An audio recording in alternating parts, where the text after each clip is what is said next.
Hello everyone, आपका एक बार फिर से तुलिन सेंटर में स्वागत है। आज के इस वीडियो में मैं क्लास 12th केमिस्ट्री में लेकर आ गया हूँ very most important question. Viral प्रश्न साल पेपर एग्जाम में 99% यही आएगा, तो इसलिए उम्मीद करता हूँ आप सब इसको पूरा जरूर देखेंगे। देखिए भाई साहब, इसमें 99% क्या है, एग्जाम में यही आएगा। वायरल प्रश्न है, कई सालों से पूछा जा रहा है, तो ये जरूर आएगा। अनसॉल्व पेपर से मैं ये क्वेश्चन उठाया हूँ। एग्जाम में जो 99% आएगा वही चीज़ उठाया हूँ। वेरी मोस्ट इंपॉर्टेंट क्वेश्चन ही उठाया हूँ, तो एग्जाम में जरूर आएगा 99%। इसमें 70 में आपका काफ़ी ज़्यादा नंबर आपका कवर होने वाला है। उम्मीद करता हूँ आप सब देखेंगे जरूर। और अध्याय 1 से लेकर, ध्यान सुनिए, अध्याय 1 से लेकर 14 तक सीरियल बाय सीरियल लिखा है और ज़्यादा तक विस्तृत उत्तरीय प्रश्न है।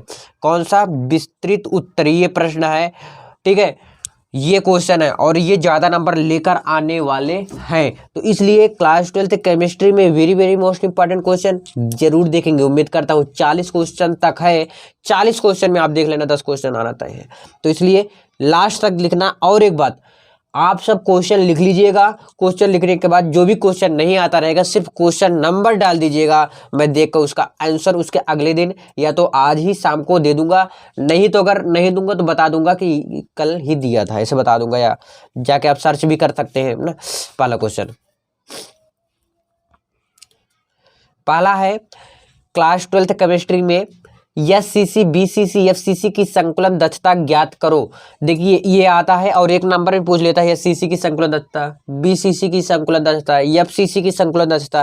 तो इस तरह भी पूछ लेता है कि सबकी संकुलन दक्षता ज्ञात करने के लिए। अलग अलग से भी आ सकता है संकुलन दक्षता ज्ञात करने के लिए। ओके, चलिए पहले लेसन में सबसे ज्यादा इंपॉर्टेंट था। दूसरे लेसन में है मोलरता। मोलरता किसे कहते हैं? जो कि 1 लीटर कहिए या 1000 ग्राम कहिए, मैं स्टार्टिंग बता दिया था, ज़्यादा नहीं बताऊंगा, ठीक है। तो मोलरता किसे कहते हैं, इसको भी आपको क्या करना है, अच्छे से पढ़ लेना है, ठीक है। तो उम्मीद करता हूँ इसको आप पढ़ेंगे। चलिए तीसरा क्वेश्चन है राउल्ट का नियम। अभी जस्ट बताया था कुछ दिन पहले, इसको भी पढ़ लीजिएगा। हेनरी का नियम वेरी इंपॉर्टेंट है। चौथा क्वेश्चन क्या है? हेनरी का नियम है, ठीक है। अब देखिए द्वितीयक सेल क्या है, ठीक है। क्या द्वितीयक सेल क्या है? सीसा संचायक सेल को समझाइए। तो कई सेल होते हैं, तो इसमें द्वितीयक सेल क्या है और सीसा संचायक सेल को बताना है। ओके, चलो अगला है कोलराउस का नियम। कौन सा नियम? कोलराउस का नियम। अगला है 7वां क्वेश्चन, इलेक्ट्रोड रासायनिक श्रेणी क्या है? इसके 4 प्रमुख लक्षण दीजिए। इसका आंसर आपको आज ही मिल सकता है। क्या? इलेक्ट्रोड रासायनिक श्रेणी क्या है? कौन सा क्वेश्चन? इलेक्ट्रोड रासायनिक श्रेणी। क्लियर। 8वां क्वेश्चन आपका विद्युत अपघटनी सेल तथा गैल्वेनी सेल। विद्युत अपघटनी सेल तथा गैल्वेनी सेल में अंतर स्पष्ट कीजिए। Very most important question. अपक्रिया की आणविकता एवं कोटि में अंतर स्पष्ट कीजिए। अपक्रिया की आणविकता एवं कोटि में अंतर स्पष्ट कीजिए। देखिए आणविकता एवं कोटि में अंतर स्पष्ट कीजिए, ठीक है। 9वां क्वेश्चन रहा। 10वां क्वेश्चन आपका प्रथम कोटि की अपक्रिया का उदाहरण देते हुए वेग स्थिरांक के व्यंजक का सूत्र तथा लवण लिखिए, ठीक है। प्रथम कोटि की अपक्रिया का। शून्य कोटि की अभिक्रिया को समझाना है। शून्य कोटि की अपक्रिया। अब टिप्पणी करने के लिए आ गया 12वें क्वेश्चन में। 4 क्वेश्चन है 12वें क्वेश्चन में, ध्यान दीजिएगा। टिंडल प्रभाव, ब्राउनी गति, स्कंदन, पेप्टीकरण, ये चारों मैं लेकर आऊंगा एक वीडियो में। क्या क्या है? टिंडल प्रभाव, ब्राउनी गति, स्कंदन, पेप्टीकरण आएगा एग्जाम में, आना तय है एक न एक। तो शून्य कोटि की अपक्रिया पढ़ लेंगे, टिंडल प्रभाव पढ़ लेंगे। अब आगे अगले पेज में चलो देखते हैं। आपका अगला क्वेश्चन है क्वेश्चन नंबर 13 यानी 13, द्रव स्नेही द्रव विरोधी कोलायड को उदाहरण देते हुए समझाओ, ठीक है। इसको कर देना है द्रव स्नेही व द्रव विरोधी। बता रखा हूं द्रव स्नेही व द्रव विरोधी, ठीक है। तो इसको देख लेना आप सब, क्या चीज है? द्रव स्नेही द्रव विरोधी। अगला है भौतिक अधिशोषण तथा रासायनिक अधिशोषण को समझाइए। अधिशोषण अवशोषण ये सब जान जाइए, ठीक है। जब नहीं आएगा तो पूछना आप। क्या चीज है? भौतिक अधिशोषण तथा रासायनिक अधिशोषण को समझाओ। अगला है क्वेश्चन 15 नंबर, स्कंदन का हार्डी-सुलजे नियम क्या है? स्कंदन का हार्डी-सुलजे नियम। अगला क्वेश्चन नंबर 16, रच्छी कोलाइड क्या है? रच्छी कोलाइड क्या है? स्वर्ण संख्या किसे कहते हैं? स्वर्ण संख्या किसे कहते हैं? रच्छी कोलाइड क्या है? अगला है एल्युमिनियम के 2 मुख्य अयस्कों के नाम तथा सूत्र लिखिए। एल्युमिनियम के दो मुख्य अयस्क के नाम लिखना है और सूत्र भी लिखना है, इंपॉर्टेंट क्वेश्चन है। अगला है वात्या भट्टी का नामांकित चित्र देते हुए कार्य विधि समझाइए। ये 3-4 नंबर में आ जाएगा कि वात्या भट्टी का नामांकित चित्र बताइए तथा उसका कार्य विधि को समझाना है, तो ये वात्या भट्टी के लिए आ सकता है। अगला है तांबे के दो मुख्य अयस्कों के नाम व सूत्र लिखिए। तांबे के दो मुख्य अयस्क के नाम व सूत्र लिखना है। अगला क्वेश्चन आ जाता है प्रगलन क्या है। प्रगलन आ जाता है और गालक।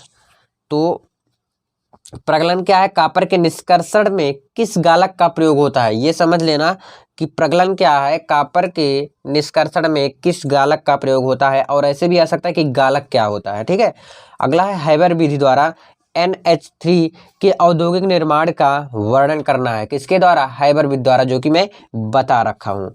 अगला है फास्फेन बनाने की प्रयोगशाला विधि का सचित्र वर्णन करिए। भैया ये 3-4 नंबर में आएगा, ब्लॉक से है, ठीक है। अगला आ जाता है प्रयोगशाला में ओजोन। इसको आप कहेंगे एक बार और बता दूंगा, बता रखा हो वैसे भी, और कहोगे तो आज से मैं 2-2 कराऊंगा ना तो खत्म हो जाएगा जल्दी। तो प्रयोगशाला में ओजोन बनाने की किसी एक विधि का वर्णन करना है। 24 नंबर क्वेश्चन देख लीजिए भाई साहब, क्वेश्चन नंबर 24 की प्रयोगशाला में ओजोन बनाने की एक विधि का वर्णन करना है। आई होप समझ में जरूर आया होगा। अब अगला क्वेश्चन अगले पेज में देखते हैं। देखिए अब ये 3-4 नंबर लेकर आने वाले हैं, तो भाई साहब देखना जरूर। क्या है, सल्फ्यूरिक अम्ल H2SO, यही तो होता है ना, H2SO4 निर्माण की शीर्षकच्छ विधि। दो विधि होती है, एक संपर्क विधि होती है, एक शीर्षकच्छ विधि होती है। अगर मैं बताऊं तो सबसे ज़्यादा शीर्षकच्छ और संपर्क दोनों तो इंपॉर्टेंट है, दोनों में से एक आना तय है, ठीक है। लेकिन वैसे अगर आप संपर्क विधि पढ़ लेते हैं ज़्यादा मजा आएगा, दोनों पढ़ लेना। और इसको अगर कहेंगे, ये तो मैं बता नहीं रखा हूँ, झूठ क्यों बोलूँ, और इसको कहेंगे तो मैं बता दूंगा इतना आसान तरीके से ना, शायद कोई आपको और बता दे, ठीक है। अब देखिए ये क्वेश्चन देखिए, अच्छे समझिए। अमोनिया बनाने की प्रयोगशाला विधि का रासायनिक समीकरण लिखे तथा सफेद फास्फोरस को क्लोरीन से अपक्रिया का रासायनिक समीकरण भी लिखे। अमोनिया बनाने की प्रयोगशाला विधि का रासायनिक समीकरण लिखे तथा सफेद फास्फोरस की क्लोरीन से अपक्रिया का रासायनिक समीकरण भी लिखना है, ठीक है। क्वेश्चन नंबर 28 डी ब्लॉक के तत्व। डी ब्लॉक से ये लिया गया है क्वेश्चन कि डी ब्लॉक तत्व किन तत्वों को कहते हैं, ये आवर्त सारणी में किस वर्ग में स्थित है, इनके प्रमुख लक्षण भी बताना है आपको, ठीक है। अगला है प्रयोगशाला में क्लोरीन, 29 नंबर, प्रयोगशाला में क्लोरीन बनाने की विधि नामांकित चित्र सहित वर्णन करना है, ठीक है। क्लोरीन बनाने की प्रयोगशाला विधि। अगला है प्रयोगशाला में एथिल ब्रोमाइड, इसको भी बता रखा हूँ, अभी शायद 2-3 दिन हुआ, C2H5Br। एथिल ब्रोमाइड बनाने की विधि का नामांकित चित्र तथा होने वाली अभिक्रिया के समीकरण दीजिए। अब आ गया मोस्ट इंपॉर्टेंट रिएक्शन, जो कि मैं 12 रिएक्शन एक दिन कराया था, अभी परसों कराया था 12 रिएक्शन, शायद आपने देखा या नहीं देखा, जाके जरूर देखिएगा। देखिए 31 नंबर टॉलुइन, वुर्च अपक्रिया, सेंडमायर अपक्रिया, तीनों बहुत ज़्यादा इंपॉर्टेंट है,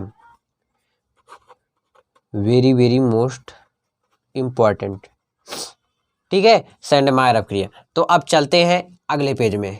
अगला क्वेश्चन आ जाता है प्रयोगशाला में शुद्ध डाई एथिल ईथर बनाने की प्रयोगशाला विधि की अभिक्रिया का समीकरण देते हुए वर्णन करना है, ठीक है। शुद्ध डाई एथिल ईथर बनाने की विधि का समीकरण देना है, ठीक है भाई साहब।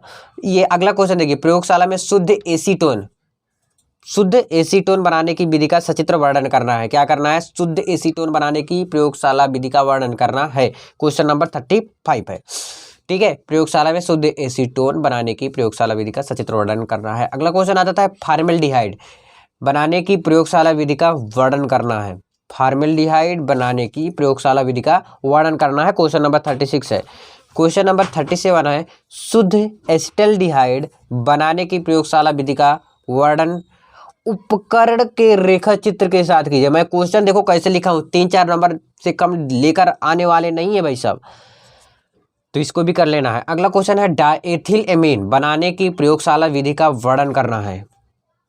क्या है, एथिल एमीन बनाने की प्रयोगशाला विधि का वर्णन करना है। क्वेश्चन नंबर 39 है, और 2-4 क्वेश्चन उसमें दिया था, क्वेश्चन नंबर मैं उस पर नहीं लिखा था, तो इसमें लिख दे रहा हूँ। एक